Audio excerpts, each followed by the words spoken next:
Hi friends, இன்றைக்கி என்ன recipe பார்க்க போகிறோம் அப்படின்னா கவுனி அரிசியில் தோசை எப்படி சுடுறது அப்படின்றத பற்றி பார்க்க போகிறோம். கவுனி அரிசி தோசைக்கு இப்போ என்ன பொருள் தேவை அப்படின்னா கவுனி அரிசி தேவை. கவுனி அரிசி தேவை. இந்த பாருங்கள், வாங்கியாச்சு. 1/2 கேஜி வந்து 82 ரூபா போட்டுருக்கு கவுனி அரிசி. வாங்கியாச்சு கவுனி அரிசி. வாங்க இதை செய்யலாம். இதுக்கு என்னென்ன தேவை அப்படின்றத பார்க்கலாம்.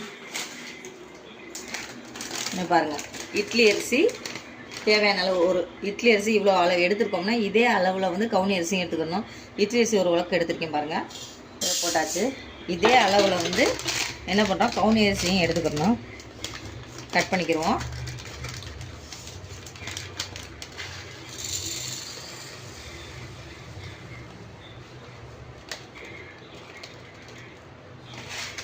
கவுனி அரிசி எடுத்தாச்சு பாருங்கள். கவுனி அரிசியும் கொட்டியாச்சு, இட்லி அரிசி கூட.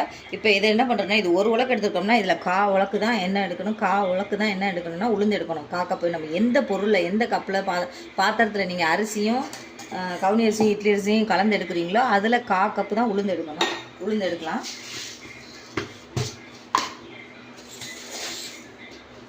பாருங்கள், இதில் கப்பு.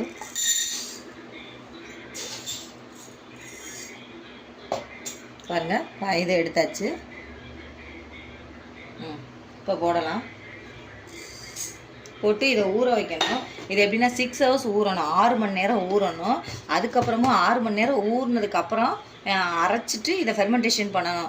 இப்போ நைட்டு வந்து இப்போ நீங்கள் 10 மணிக்கு மேலே, இப்போ எதுனா ஈவினிங் வந்து இதை ஊற வச்சிங்கன்னா, ஒரு 4 மணி போல் ஊற வச்சிங்கன்னா நைட்டு 10 மணிக்குள்ளே அரைச்சிடலாம். அரைச்சி நைட்டு ஃபுல்லாக ஃபெர்மெண்டேஷனுக்கு வச்சிடலாம். புளிச்சிரும் மாவு. புளிச்சதுக்கப்புறம் மார்னிங் எந்திரிச்சு தோசையை வாத்துக்கலாம்.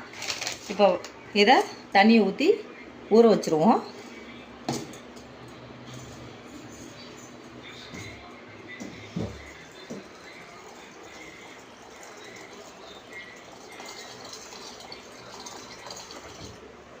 அலசிக்கலாம். கட் பண்ணுவோம். இதை 6 ஹவர்ஸ் ஊற வச்சுருவோம். ஊற வச்சதுக்கப்புறம் 6 மணி நேரம் ஊறினதுக்கப்புறம் இப்போ வந்து 4 மணி ஆகுது. 10 மணிக்கு நம்ம தூங்க போகிறதுக்கு முன்னாடி டின்னரை முடிச்சுட்டு அதுக்கப்புறம் அரைச்சோம்னா கரெக்டாக இருக்கும். அதுக்கப்புறம் ஃபெர்மெண்டேஷன் ஆயிரும், புளிச்சிரும். மார்னிங் எந்திரிக்கிறதுக்குள்ளே புளிச்சிரும். புளிச்சதுக்கப்புறம் நம்ம தோசையை வார்த்து சாப்பிட்டா ஸ்ட்ரென்த்தாகவும் இருக்கும். 6 ஹவர்ஸ் ஆயிடுச்சு. இப்போ திறந்து பார்ப்போம். திறந்து பார்த்துட்டு மிக்சியில் போட்டு அரைச்சிருவோம். பாருங்கள் நல்லா ஊறிடுச்சு. இதை மிக்சியில் போட்டு அரைக்க ஆரம்பிச்சிருவோம். அரைச்சி வச்சுக்கிடுவோம். கொஞ்சம் கொஞ்சமாக போட்டு மிக்ஸி ஜாரில் அரைக்கலாம். மிக்சிலே அரைக்கலாம், ஏன்னா கொஞ்சோண்டு தானே, குவான்டிட்டி கொஞ்சம் தான் இருக்குது. அதனால் மிக்ஸி ஜார்லேயே போட்டு அரைச்சிடலாம்.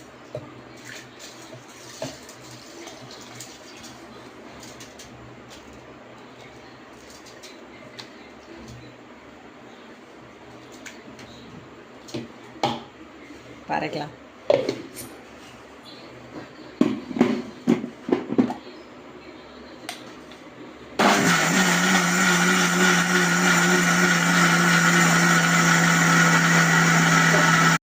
அரைச்சாச்சு. இப்போ தான் ஒரு ரவுண்டு அரைச்சாச்சு பாருங்கள், நல்லா அரைச்சாச்சு.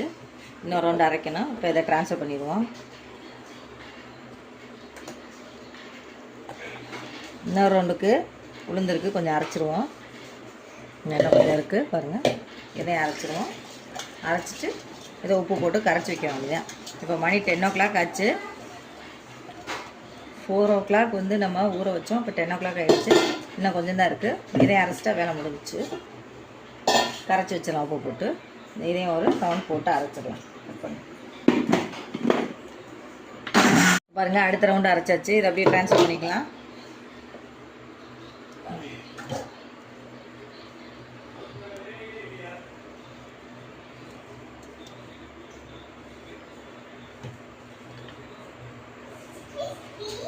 இப்போ ட்ரான்ஸ்ஃபர் பண்ணியாச்சு. இப்போ உப்பு போட்டு கரைச்சி வச்சுக்கலாம்.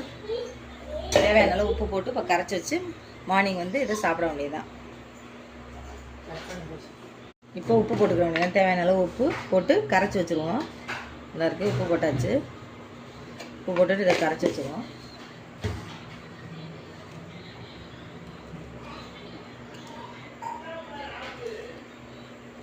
கரைச்சாச்சு. இதை காலையில் தோசையை வாக்க வேண்டியதான். கரைச்சாச்சு. இதை மூடி போட்டு அப்படியே மூடி வச்சுருவோம்.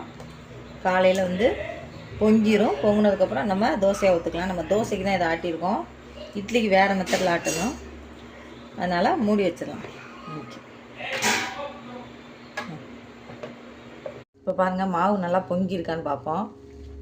பாருங்கள் மாவு நல்லா பொங்கிருச்சு. நைட் ஆட்டி வச்சது. இன்றைக்கி வந்து இதை தோசையாக ஊற்றிட வேண்டியதேன். இப்போ ஓகே தோசை ஊற்றுவோம். ஊற்றிடுவோம் பாருங்கள்.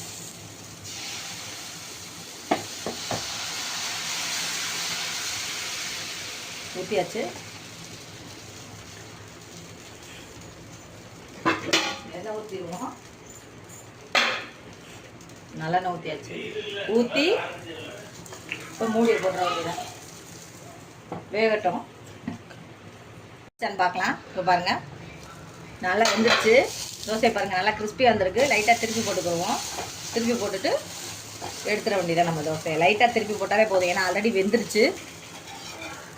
பாருங்கள் நல்லா வெந்துருச்சு. எடுத்தாச்சு.